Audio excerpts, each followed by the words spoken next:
हिमाचल प्रदेश में आर्थिक संकट पर सरकार और विपक्ष आमने सामने है। बीजेपी ने कहा है कि कांग्रेस की नीतियों से हिमाचल की अर्थव्यवस्था तबाह हो गई है, तो सीएम सुक्खू ने खजाना खाली होने की वजह केंद्र सरकार की नीतियों को बताया है। जो गलतियां कर दी है अपने अगले पिछले 4-5 साल में, जिसमें प्रदेश की संपदा को आपने लुटा दिया, हो सकता कि उन्हें पता ही ना हो, अधिकारी लुटा गए हों। आज हाल ये है कि प्रदेश के खजाने को जिस प्रकार से लुटा दिया गया है, प्रदेश की अर्थव्यवस्था चरमरा गई है। हमारी सरकार आने के बाद अर्थव्यवस्था में 20% का सुधार हुआ है। 2200 करोड़ रुपया हमने राजस्व कमाया है शराब के 1 साल के ठेके की नीलामी से। श्रीमान राहुल गांधी कहा करते थे कि लोगों के खाते में खटाखट पैसे आएंगे। खटाखट पैसे तो नहीं आए, फटाफट जो है दिवाला जरूर पिट गया। इतना निश्चित है, जिस तरह से हिमाचल प्रदेश में कल सबके सामने आया है कि 9 जो हमारे देश के पहाड़ी राज्य हैं, उन 9 पहाड़ी राज्यों में सबसे अधिक आर्थिक बदहाली की स्थिति में हिमाचल प्रदेश है।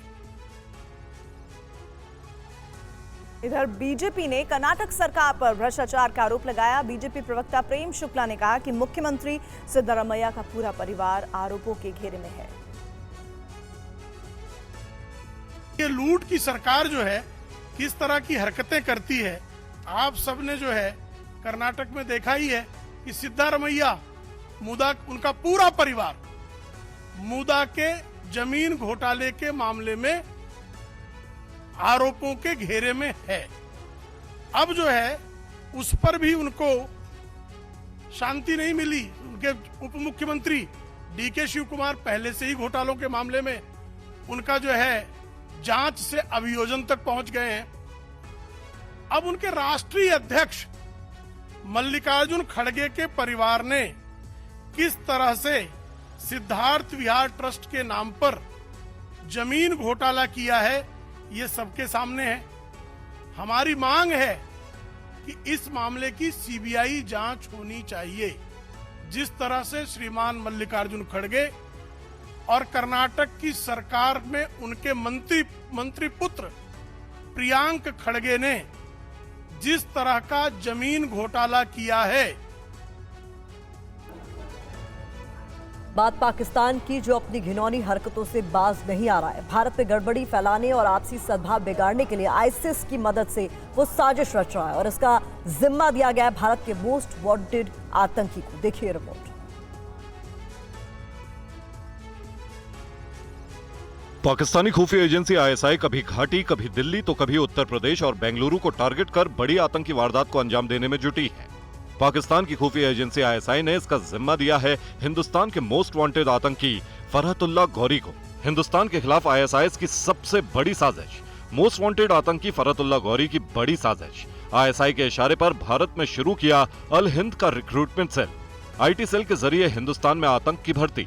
आईएसआईएस के टेलीग्राम और व्हाट्सएप ग्रुप के जरिए नौजवानों का brain wash, Hindu love trap, भगवा लव ट्रैप, डोम जैसे नाम के चैनल और ग्रुप सोशल मीडिया के जरिए युवाओं को फर्जी प्रोपेगेंडा जाल में फंसाया जाता है।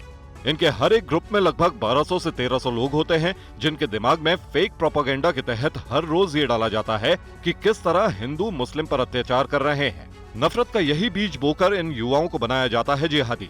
एक बार ऐसे ग्रुप से जुड़ जाने के बाद इन युवाओं को आगे चलकर आतंकी ट्रेनिंग दी जाती है। गाजियाबाद के लिंक रोड थाना क्षेत्र में रेपकांड के बाद हुई आगजनी और तोड़फोड़ के बाद इलाके में भारी पुलिस बल तैनात किया गया है। स्थानीय लोगों ने पुलिस और आरोपियों के खिलाफ बहुत ज्यादा गुस्सा भरा हुआ है। गाजियाबाद में नाबालिग से रेप का मामला सामने आने के बाद बवाल मच गया। इस मामले के सामने आते ही पुलिस हरकत में आई, आरोपी को गिरफ्तार कर लिया गया। पीड़िता ने आरोपी के खिलाफ बयान दिया था। पीड़िता ने अपने बयान में बताया कि फैजान नाम के व्यक्ति ने घर में घुसकर उससे मारपीट की और नशीला पदार्थ सुंघाकर रेप किया। पीड़िता के बयान के उलट इस मामले में गैंग रेप की अफवाह फैला दी गई। इसके बाद जुटी भीड़ ने उपद्रव किया था। इस मामले में अफवाह फैलाने वालों पर कार्रवाई की तैयारी की गई है। वहीं आज पीड़ित परिवार से मिलने लोनी के विधायक नंद किशोर गुर्जर पहुंचे और पीड़ित परिवार के लिए इंसाफ की मांग की। इनकी बेटियों के साथ जो हुआ आप देख रहे हैं, आप इसको भी बता देंगे जी वो भी झूठा था। अभी मुझे पता चला कि डॉक्टर को भी मैनेज करने की कोशिश हो रही है। सीएमओ के यहाँ लगातार कहा जा रहा है कि दिखा दो जी, इसमें कुछ हुआ ही नहीं है। तो मतलब शर्म की बात है। अरे जब तक अपराध को दबाओगे, क्लियर करके ऐसे दुष्टों को गोली नहीं मारोगे, फांसी पर नहीं लटकाओगे, कैसे कानून का राज कायम होगा।